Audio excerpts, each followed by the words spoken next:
isso. Apocalipse 19, do 1 ao 8. Depois destas coisas, ouvi no céu o que parecia ser a voz forte de uma grande multidão, dizendo: Aleluia! A salvação, a glória e o poder são do nosso Deus. Porque verdadeiros e justos são os seus juízos. Pois julgou a grande prostituta, que corrompia a terra com a sua prostituição, e das mãos dela vingou o sangue dos seus servos. E disseram pela segunda vez: Aleluia! E a sua fumaça sobe para todo sempre. Os 24 anciãos e os 4 seres viventes se prostraram e adoraram a Deus, que está sentado no trono, dizendo: Amém, Aleluia. E do trono saiu uma voz que dizia: Louvem o nosso Deus, todos vocês, os seus servos, todos os que o temem, os pequenos e os grandes. Então ouvi o que parecia ser a voz de uma grande multidão, uma voz como de muitas águas e como de fortes trovões, dizendo: Aleluia, pois reina o Senhor nosso Deus, o Todo-Poderoso. Alegremo-nos, exultemos e demos-lhe a glória, porque chegou a hora das bodas do Cordeiro e a noiva dele já se preparou. A ela foi permitido vestir-se de linho finíssimo, resplandecente e puro, porque o linho finíssimo são os atos de justiça dos santos. Até aí tem bastante coisa aqui, né? É um louvor. Você percebe que há os 24 anciãos, eles estão envolvidos, os 4 seres estão envolvidos. Cita o trono de Deus de novo. Isso quer dizer que está fazendo uma alusão ao capítulo 4 e ao capítulo 5. Tá? Então, lembra a cena do capítulo 4, que nós estudamos o capítulo inteiro do trono de Deus, e do capítulo 5? Aqui, de novo, aparece um outro momento no trono de Deus em adoração, só que agora a adoração está sendo prestada devido à justiça de Deus feita contra a prostituta que corrompia a terra. E, olha que interessante, e que Deus vingou o sangue dos servos da igreja. Então agora no céu, ali nesse ambiente que nós vamos ver que envolve, aqui existe uma voz falando, né? Para que todos os servos de Deus cantem a Deus e louvem a Deus, porque Deus é justo, verdadeiro, santo. Os seus, né? Nós vamos ver que está conectado também com outro capítulo que a gente estudou, que louva e fala a mesma coisa, porque verdadeiros e justos são os seus juízos. Mas antes de eu continuar, deixa eu ir para minhas anotações. Preste atenção a algumas anotações aqui, tá? Aqui é chamado o cântico de aleluias, né? A alegria por causa do justo juízo de Deus. Então existe o cântico de aleluia. Você viu quanto de vezes aqui? Só aqui 4 vezes aleluia, só do versículo 1 ao 5, né? Então, chamado cântico de aleluias. Como eu disse, aleluia é uma palavra hebraica que, se juntando ali as palavras, você tem louve a Iá. Iá é o nome de Deus, Yahvé. Então, louve Yahvé, tá? Lembra que ninguém sabe o nome de Deus, tá? Então, nós não sabemos. A gente fala Yahvé por uma convenção. Alguns têm preferido falar Yahweh, tá? Porque eu acho que é melhor, por causa disso, aí eles começam a criar alternativas, mas ninguém sabe com certeza, tá? Então a gente, por um padrão, a gente usa Yahvé. Por que eu não uso Jeová? Porque é a pior tradução por nome de Deus, né? Porque no hebraico não tem J, não tem som de J, então é um nome transliterado, latinizado. Então melhor Yahvé, porque é o Y mesmo, o som de I, que provavelmente isso aí todo mundo sabe.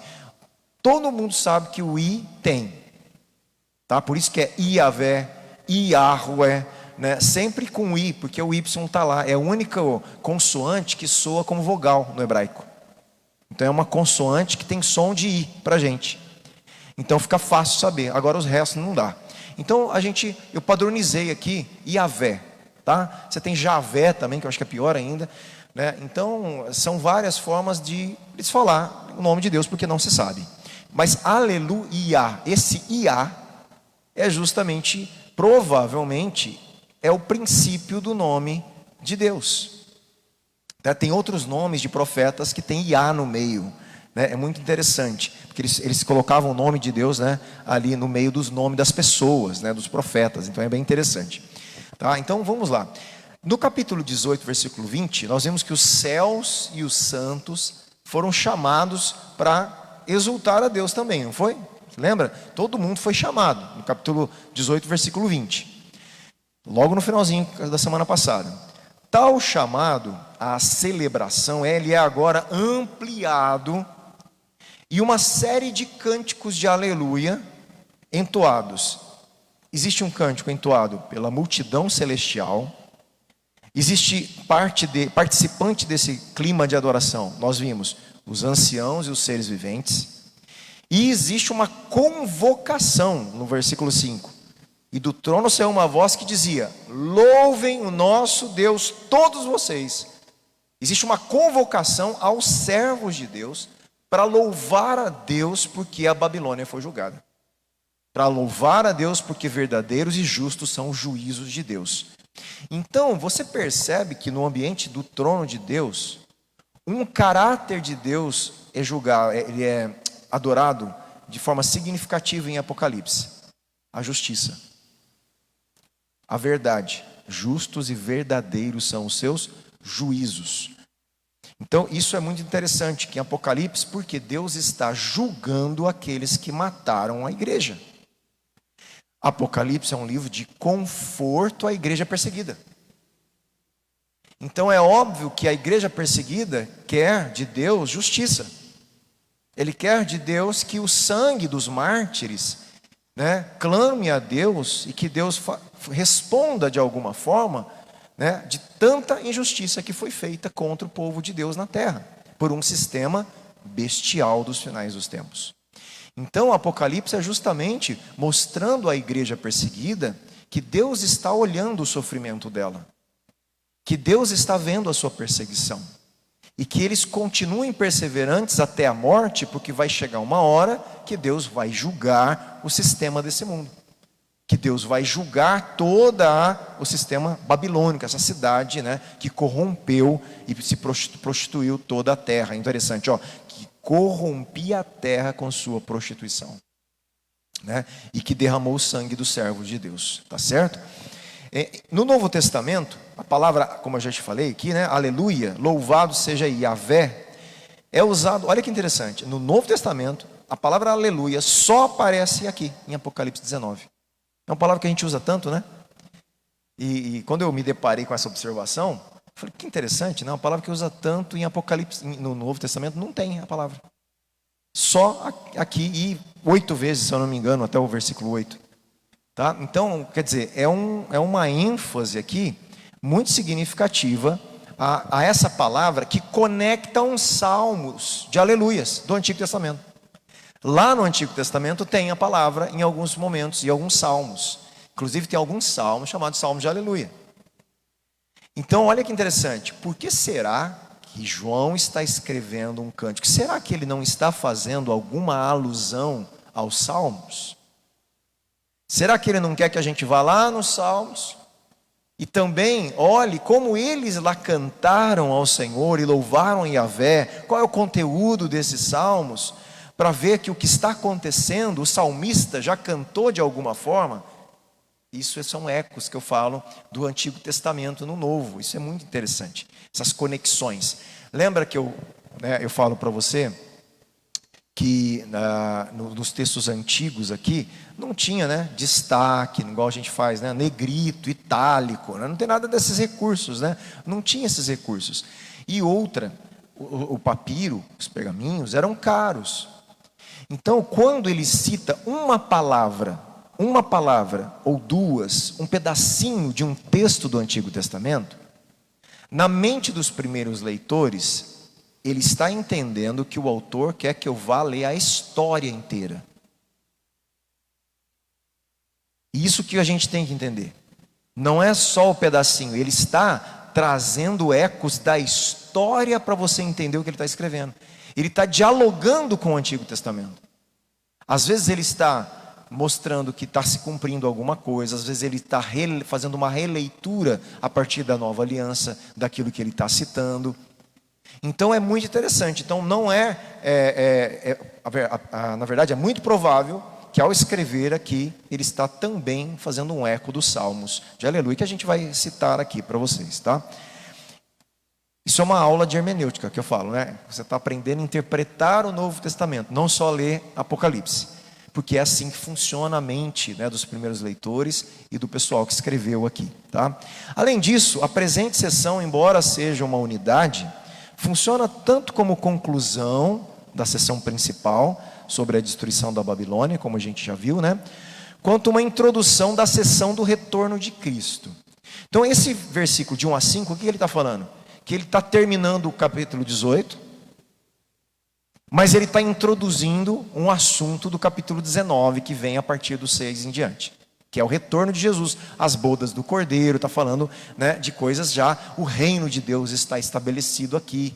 Isso é muito interessante, difícil na questão cronológica, por isso que você não tem essa possibilidade, mas a gente vai conversar aqui, né? Não poderia haver maior contraste do que alguns aqui que estão acontecendo, né? A gente viu que aquele grupo lá, aquele grupão que se enriqueceu com a Babilônia, lamentou, chorou, não lembra? A gente não viu isso? Quer dizer, teve um grande lamento, porque a grande cidade caiu. E agora, em contrapartida, tem uma grande alegria, né, daqueles que foram os prejudicados pelas políticas assassinas do império. Olha a alegria dos servos de Deus, a alegria do céu. Eles que foram totalmente, né, perseguidos e muitas vezes mortos pela política imperial, né, desse império babilônico dos sinais dos tempos. Quer dizer, a Babilônia está lamentando agora, mas os servos de Deus que ela matou estão se alegrando com os verdadeiros verdadeiros e justos juízos de Deus, né? Você tem a série interligada de hinos também, que a gente vai ver aqui, né? Então essa é a introdução aqui desse pedacinho. Eu quero ler novamente, versículo 1 e 2, e fazer outro comentário. Depois destas coisas, João fala, que coisas? As que acabaram de acontecer no capítulo 19, o julgamento da Babilônia, a queda da Babilônia, né? Todo aquilo que a gente estudou do capítulo 18.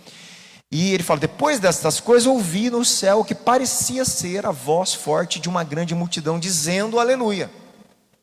Ouvi no céu, o que parecia ser a voz forte de uma grande multidão, dizendo aleluia. E eles cantavam assim, a salvação. Aqui é um cântico inteiro, gente. Versículo agora, do aleluia para frente, até o final do 2, é um cântico. Eles estão cantando, aleluia, a salvação, a glória e o poder são do nosso Deus, porque verdadeiros e justos são os seus juízos, pois julgou a grande prostituta que corrompia a terra com a sua prostituição, e das mãos dela vingou o sangue dos seus servos. Esse é o cântico. Terminou o cântico que ele registra dessa grande multidão no céu. Olha que a força, né, do louvor pela justiça de Deus aqui, né, julgando aqueles que prostituíram a terra e que também mataram, né, a igreja aqui, né? Então vamos ver aqui uma estrutura aqui.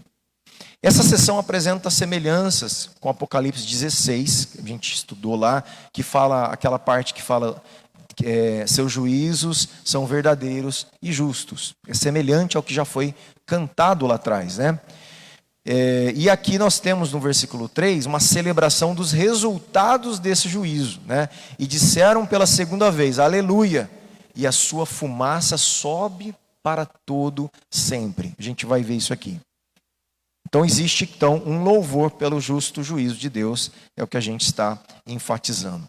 Existe então uma aclamação constante, aleluia, provavelmente, como eu disse, proveniente dos Salmos, né? Vamos abrir para a gente ver os Salmos? Abre comigo aí o Salmo 113. Você tem os chamados, conhecidos Salmos de Aleluia, que são os Salmos 113 a 118.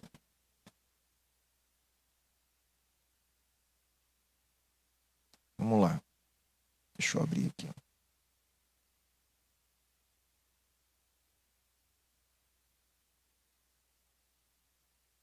Salmo 113. A minha aqui, deixa eu colocar em outra versão aqui, porque tem alguma aí que já começa com aleluia? Aí, tem uma tradução que tirou, colocou louvar, já colocou louva. É isso, já traduziu a palavra, né? E, então, você vê que às vezes a interpretação é uma boa intenção do tradutor. Às vezes, interpretar a palavra não é bom, teologicamente falando. Por quê? Porque é exatamente isso. A palavra aleluia em Apocalipse, ela está ecoando a palavra aleluia dos Salmos. Quando eu tiro a palavra dos Salmos e eu trago a interpretação dela, eu tiro essa conexão no português. E eu tiro a conexão que no original ele quer manter. Ele está fazendo de propósito. Porque essa é uma forma deles fazerem as conexões, repetições de palavras. Né? Então você vê que a intenção do tradutor às vezes é muito boa, porque ele quer trazer interpretado para a gente algumas coisas. E para a leitura de gente que está iniciando a Bíblia, é melhor. Porque ele não faz esse estudo que a gente está fazendo. Ele quer ler a Bíblia de uma forma mais fluida, ele quer conhecer a história. Ele não vai fazer esse tipo de estudo teológico que a gente está fazendo. Então, o melhor são as leituras mais paráfrases, mais fáceis de ler. Né? Quando eu vou estudar, eu preciso das palavras mais originais, eu pego uma tradução mais truncada, mais formal, né? E tal. Mas para a leitura não é bom. Para a leitura de um novo convertido, essas Bíblias não são boas. É um texto arcaico, truncado, palavras que não tem nada a ver com o nosso cotidiano. Quer dizer, vai atrapalhar em entender. Então, a tradução depende do meu objetivo. A qual é melhor? Depende para quê? Você quer fazer um estudo de exegese, de texto? Traduções formais. Eu quero conhecer a história de uma forma mais fluida. Traduções menos formais.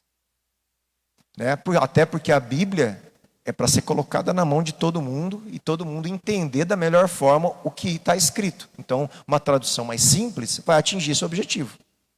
Tá? Então, por isso que eu sempre tento pegar uma tradução meio termo, né? A NVI, a NAA, a NVT, são traduções que estão ali no meio, né? Que elas não são tão informais, mas também não são formais. Elas estão um pouquinho com a linguagem mais moderna ali no meio. Tá bom? Então, você vê aí, ó, no 113, já começa assim, né? Aleluia, louvem os servos do Senhor, louvem o nome do Senhor, bendito seja o nome do Senhor agora e para sempre. E ele vai continuando. Lá no versículo 9, ele fecha o salmo falando aleluia de novo.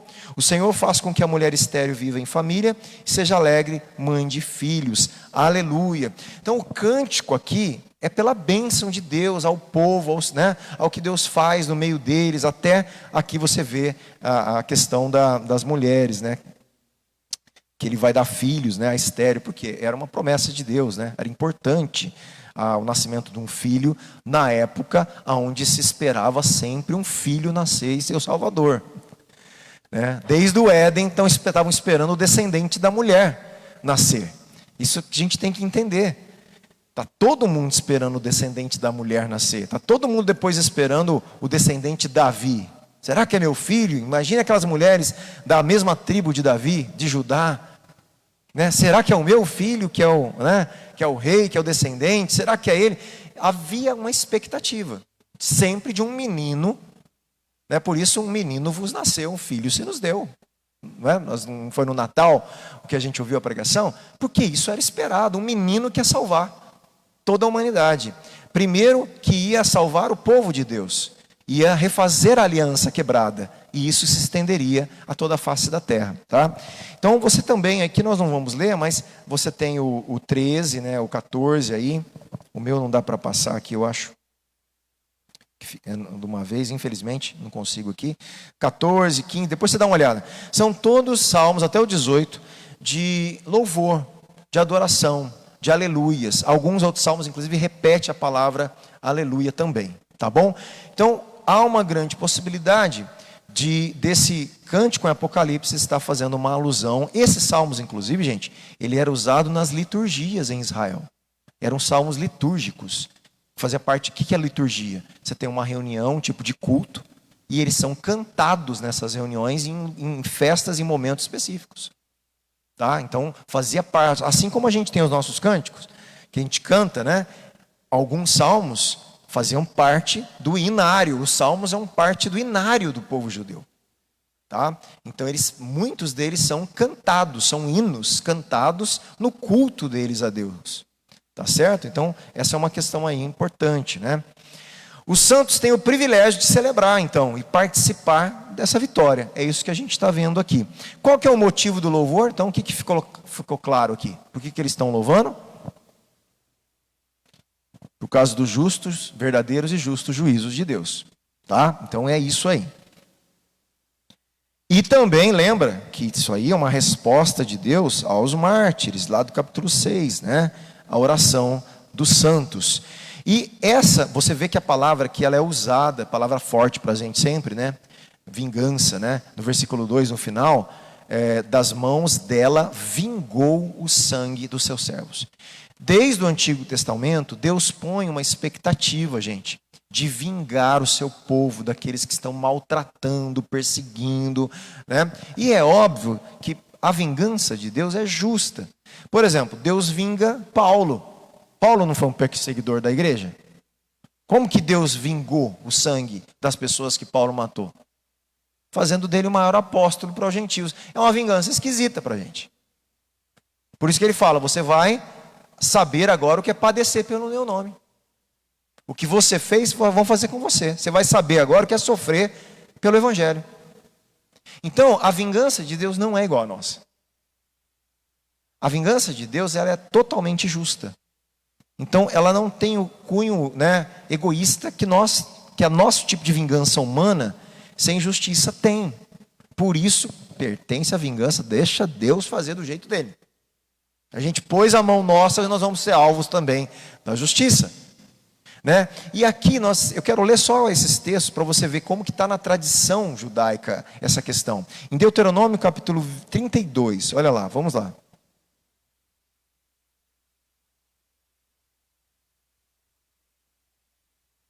Deuteronômio 32, versículo 3 primeiro, vou ler alguns versículos, 3 e 4.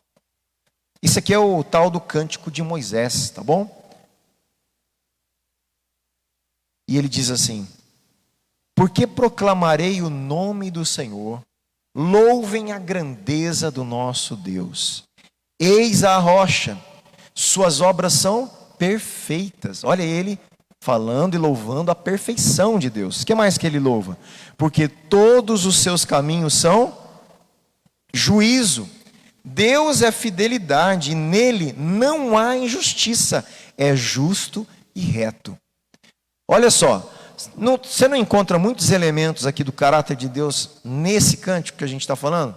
Verdadeiros e justos são os seus juízos. Então você vê que são ecos de uma tradição de adoração que já se esperava acontecer. E muitos, né, faziam esse tipo de adoração a Deus. Lá no versículo 35, olha lá.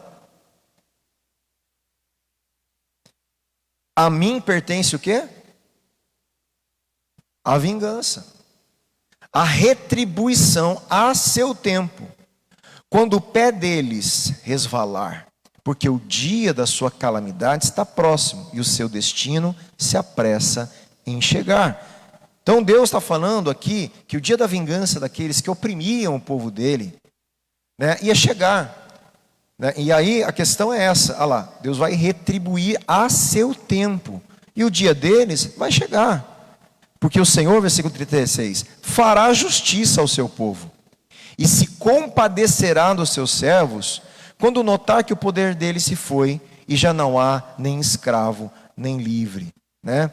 Versículo 39, vejam agora que eu, sim, eu sou ele, e que não há nenhum Deus além de mim. Olha que forte a frase de Deus falando. Eu mato e eu faço viver. Eu firo e eu saro. E não há quem possa livrar alguém da minha mão. Versículo 43. Ó nações, louvem com o povo de Deus. Olha o chamado de Deus para as nações. É o que ele está fazendo em Apocalipse, gente.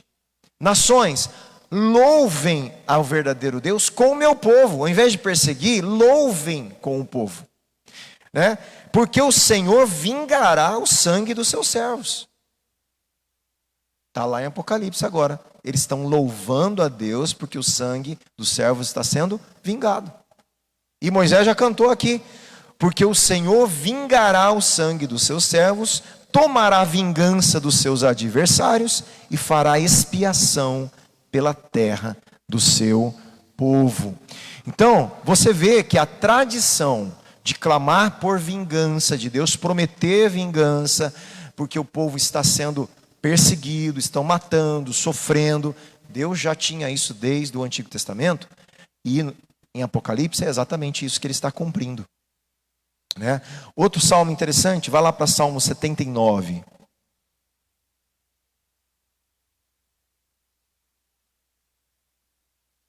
Versículo 10. Olha o que o salmista diz, né? Por que diriam as nações: onde está o Deus deles? Seja manifesta entre as nações e diante dos nossos olhos a vingança do sangue dos teus servos que foi derramado. O salmista está falando: Deus, se o Senhor não julgar, as nações vão perguntar: cadê o Deus deles? Entende? É a mesma coisa dessa coreana, lá dos nossos irmãos perseguidos no Paquistão, no Afeganistão, na Nigéria, que estão sofrendo, os pastores lá sendo mortos, o povo queimando a igreja. O povo vai falar: cadê o Deus deles, protegendo eles? É isso que o salmista está falando.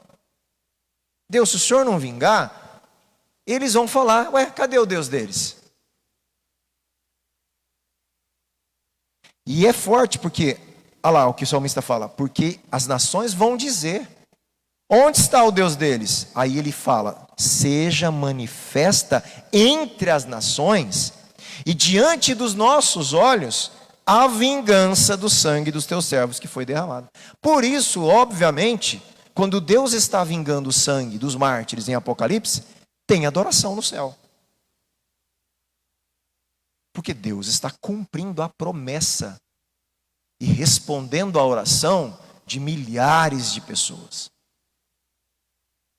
Põe milhares aí. Salmo 94.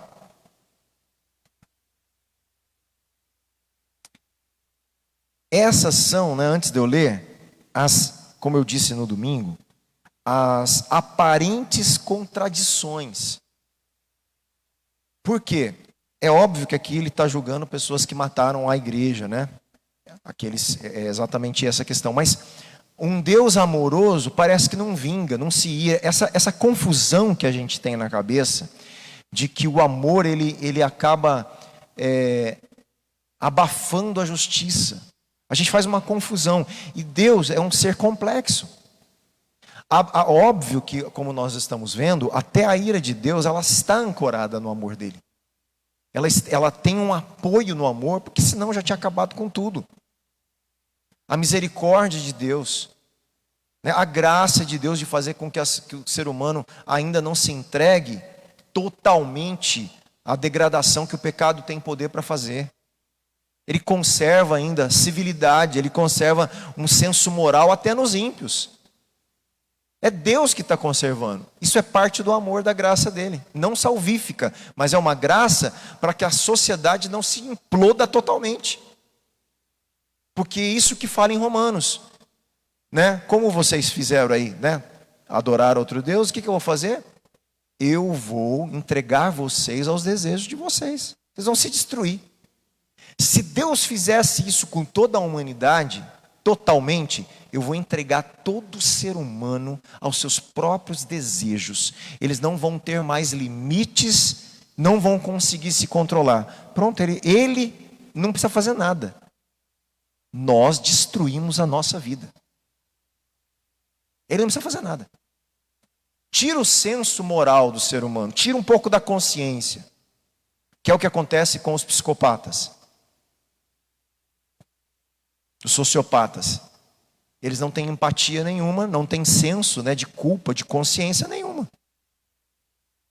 Eles matam e matam por um certo tipo de prazer. Não tem aquele senso que o outro ser humano que é mais normal, né, que ele sentiria culpa.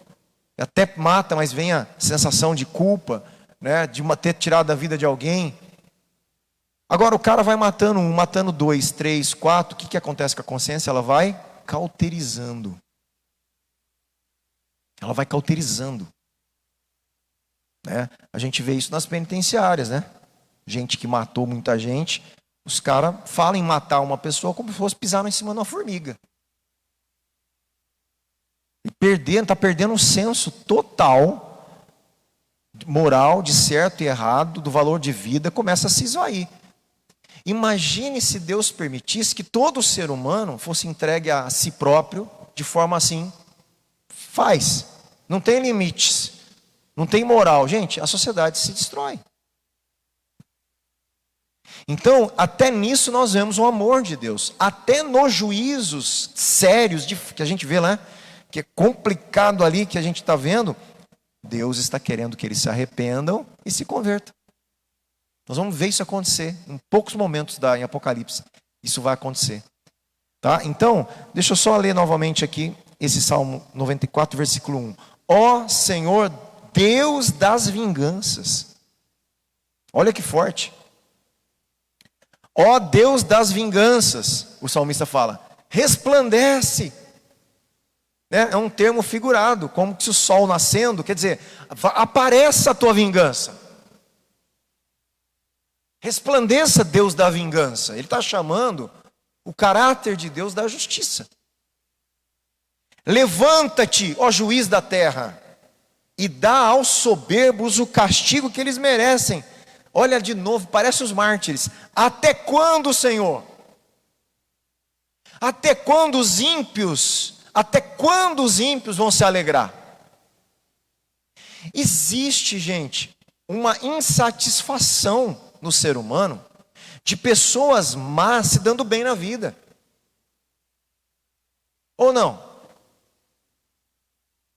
Não é possível. Existe. Tem que existir. A questão é que a gente não tem o controle do tempo dessas coisas mudarem. E Deus fala, calma.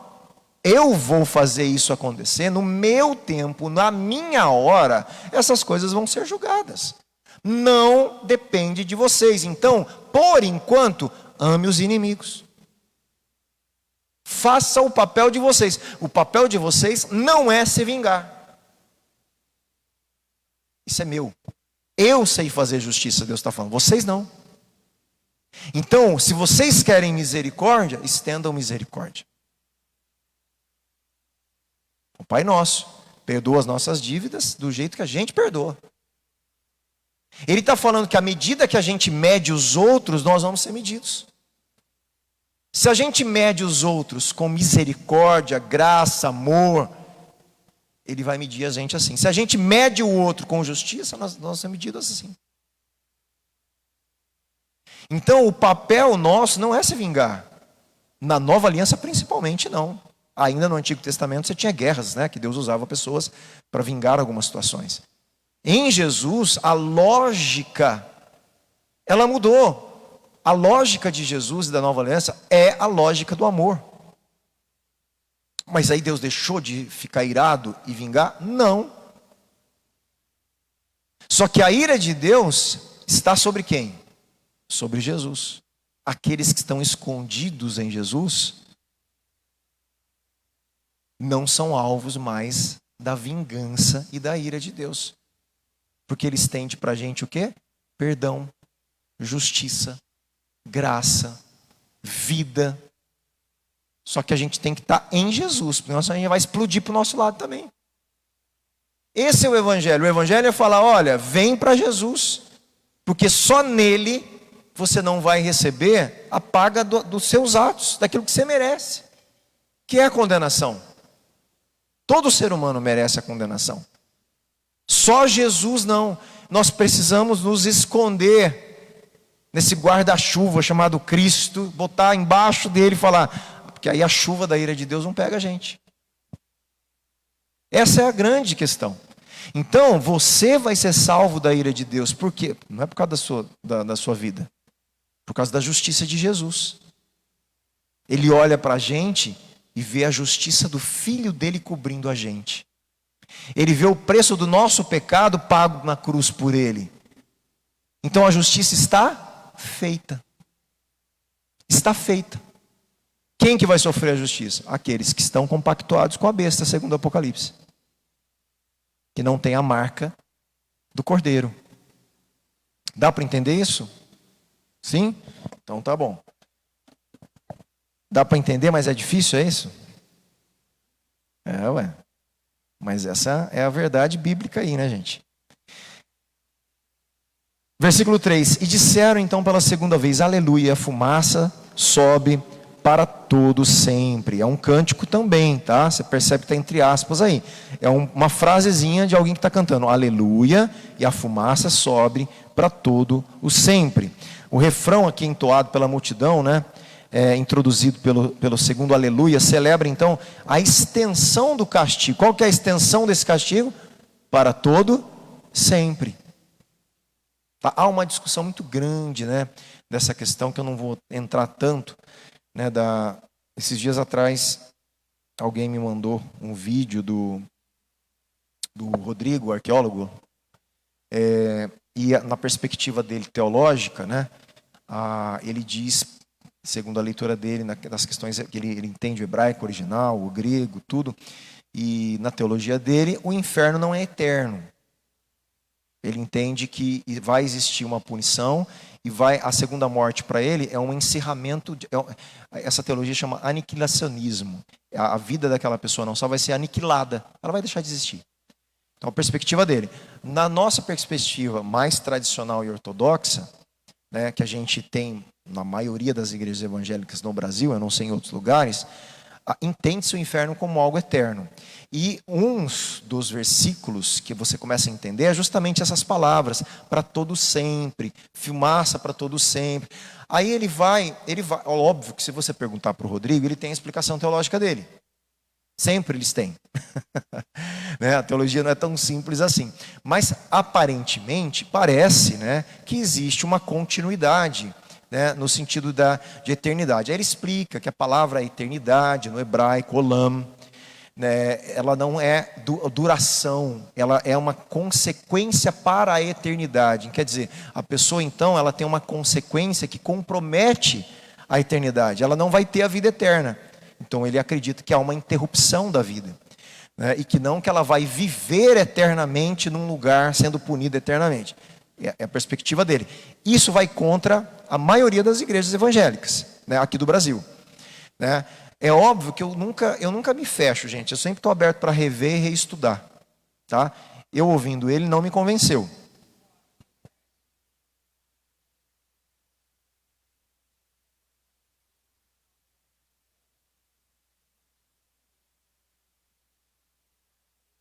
Isso. Aí ele fala que Satanás, os falsos profetas, sim. Os não salvos que ele põe numa categoria diferente. As pessoas. Ele fala que há uma punição eterna para Satanás, demônios, o falso profeta, a besta, esses específicos. E aí os ímpios, eles são aniquilados, né? Não haverá vida eterna para eles. Eles não desfrutarão da vida eterna, né? Mas isso é muito contestado, tá? Porque tem outros que parece que os ímpios eles estão inseridos nessa categoria, tá? Mas é o que eu falei, eu nunca me fecho para repensar, gente. A gente não pode se fechar ao ponto da gente tentar entender. É um cara inteligente, é um cara que conhece a Bíblia hebraica, a cultura hebraica, o grego, muito bem estudado, só que ele tem uma teologia diferente da gente em algumas coisas. Então eu não tenho problema em ouvir, reavaliar, falar, peraí, deixa eu pensar. Eu até dei uma outra pesquisada, mas assim, não me convenceu ainda, né? E não sei se vai me convencer, né? Mas assim, eu me abro a refletir. Aí eu começo a ver os argumentos ao contrário, eles são fortes ainda, então não dá para entender que ele está certo na minha cabeça, tá? Até porque aparecem esses textos que dão a entender de uma vida realmente eterna, num sentido duradouro, e uma morte duradoura. Então aí a gente começa a ter que fazer essas questões. Como eu falo, mas e se for eterno? O que muda se não for? No final das contas, o que muda para a gente? Não muda nada, porque eu quero a vida eterna. Na verdade, a condenação, para ele, inclusive, vai existir. Vai existir a condenação, vai existir o sofrimento, vai existir, mas para ele vai chegar um momento que, como se fosse pagar, a pessoa pagasse aquilo, e Deus simplesmente fizesse ela deixar de existir. Porque ela não tem mais lugar no novo céu, na nova terra e na eternidade. Tá? Então, é uma perspectiva dele. Você fala, mas e se for isso? Não vai mudar muita coisa para a gente. Porque a condenação ela existe, o inferno existe, o lago de fogo existe, o sofrimento é ruim. Quer dizer, não muda muita coisa, a não ser esse período de um sofrimento eterno, que obviamente é assustador. Mais assustador ainda do que um período, né, pago por um tempo, por mais difícil e torturador que seja. Né? Então, é um negócio complicado de debates aí. A gente não tem que ter medo de conversar, mas a gente mantém a nossa postura na igreja tradicional. Para a gente ainda existe a eternidade de uma condenação, até porque a gente tem lido dessa forma, e eu não me convenci, né, das argumentações dele. Mas é interessante a gente saber que tem gente, são irmãos nossos, ele não é um herege por causa disso, porque tem nuances de interpretação. Tá? Então, essa é a questão aí que a gente precisa... Tem um acadêmico muito importante na Academia do Novo Testamento, que também pensa como Rodrigo hoje. Né? Então, é interessante, porque é um acadêmico respeitadíssimo hoje, e ele também aborda dessa forma. Eu ainda não estudei as argumentações dele, preciso parar uma hora para ver o que ele fala. Mas não muda muita coisa no final, porque todos precisam da salvação, da vida eterna, tem condenação. Quer dizer, o pecado está aí, a morte está aí, entende? Então, na verdade, a mensagem não vai mudar em nada. Todo mundo precisa de Jesus, né? Do Evangelho, da salvação, da vida eterna de Cristo, né? E viver com Ele, tá certo? E vai sofrer a ira de Deus, é isso que é a questão, né? Independente aí dessa quantidade de tempo, né? Mas aqui parece que essa fumaça, representando esse julgamento, ela dura o quê? Para todo sempre. Então, parece que é uma coisa realmente, esse todo sempre, a princípio, dá a entender que tem a ver com um tormento eterno, uma eternidade, né? Então, essa fumaça de tormento, ela está em contraste também com a fumaça do incenso das orações dos santos. É um contraste, ó. E com a fumaça da glória do poder de Deus que encheu o templo no capítulo 15. Então, você tem uma fumaça do lado bom e uma fumaça do lado ruim, né? Você tem a fumaça das orações do incenso dos mártires, você tem a fumaça de Deus que enche o templo, você tem uma fumaça ruim que vem por causa do flagelo, da condenação, e essa fumaça que é o castigo aqui, que é o tormento, dura para sempre. Então a fumaça em si, ela não é nem boa nem ruim, depende do contexto que ela está. Olha que interessante, né? Aqui é uma fumaça de tormento, lá no capítulo 15 é uma fumaça da glória de Deus, fumaças diferentes. E elas são usadas com essa simbologia aí, né? Interessante. Vamos para o versículo 4, eu acho que o tempo já foi, né? Posso ir aqui rapidinho?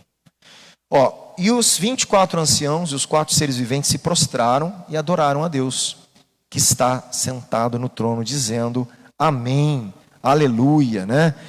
Encerraram aí até com uma forma formal, usando as palavras importantes amém e aleluia, né? Então é muito interessante a participação dos seres viventes aí, fazendo esse desfecho, né? Lembrando que amém é uma palavra que a gente usa com frequência, que significa, comumente falando, assim seja, tudo. Em Apocalipse ela é usada assim para concluir doxologia. O que é isso? São palavras de louvor. Aí ele conclui com amém. Quando quer confirmar uma profecia, termina com amém.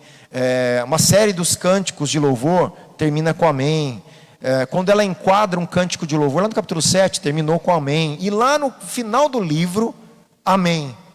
Então o amém é muito usado, né, com esse termo aí de assim seja, né, como se fosse uma autenticação, né? Estou autenticando, trazendo a veracidade, confirmando a veracidade daquilo que alguém falou, né, uma profecia ou alguma coisa que está sendo feita, né?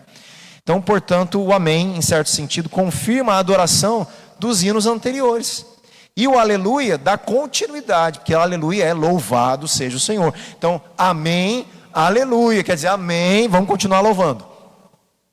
Né? E aí no versículo 5, entra justamente uma voz clamando, e do trono saiu a voz que dizia: louvem o nosso Deus todos vocês, os seus servos, todos os que temem, os pequenos e os grandes. Tá?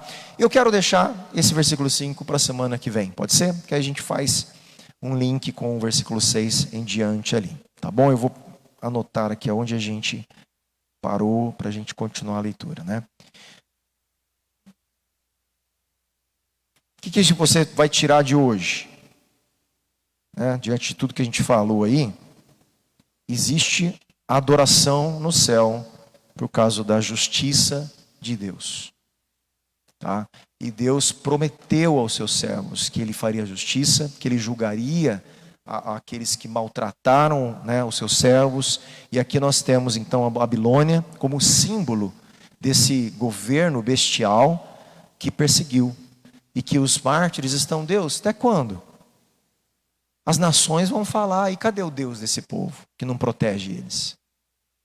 E aí Deus fala para os mártires, é assim mesmo, vai morrer mais um pouco. Foi isso que ele falou no capítulo 6, é assim mesmo. Calma, por mais um tempinho. E aqui nós vemos Deus respondendo, e julgando, e o céu se alegrando, porque chegou o momento de Deus vingar o sangue dos seus servos. Não só o céu, como servos de Deus, parece que existe um chamado à igreja aqui, não só aqueles que estavam no céu, como que todo mundo agora louve ao Senhor, né?